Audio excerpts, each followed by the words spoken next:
എന്റെ നാട്ടിലും ഒരു ചരിത്രം ഉറങ്ങുന്നുണ്ട് കേട്ടോ.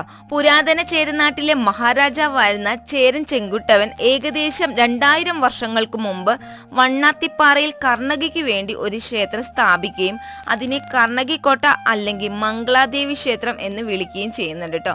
പതിവായിട്ട് ഇവിടെ പൂജകളൊക്കെ ചെയ്തു വരുന്നുണ്ട്. ചിത്ര പൗർണമി നാളിൽ ധാരാളം ഭക്തർ ഈ ക്ഷേത്രം സന്ദർശിക്കാൻ വരുന്നുണ്ട്. 1980-കൾക്ക് ശേഷം തമിഴ്നാട് സംസ്ഥാനവും ഈ ക്ഷേത്രത്തിന്റെ അവകാശം ഉന്നയിക്കുന്നുണ്ട് കേട്ടോ. കേരളത്തിലെ ഇടുക്കി ജില്ലയിലെ കുമ്മളിയിലെ പ്രശസ്തമായ ഒരു ഭഗവതി ക്ഷേത്രമാണ് മംഗളാദേവി ക്ഷേത്രം. മംഗളദായന സങ്കല്പത്തിലുള്ള ഭദ്രകാളിയാണ് പ്രതിഷ്ഠ. കർണകി എന്നും സങ്കല്പമുണ്ട്. പെരിയാർ കടുവ സംരക്ഷണ കേന്ദ്രത്തിന് 14 കിലോമീറ്റർ ഉള്ളിലായി വനപ്രദേശത്താണ് ഈ ക്ഷേത്രം സ്ഥിതി ചെയ്യുന്നത്.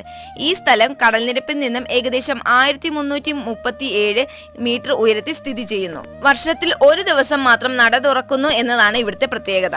അപ്പോൾ എങ്ങനെ ഞങ്ങളുടെ നാട്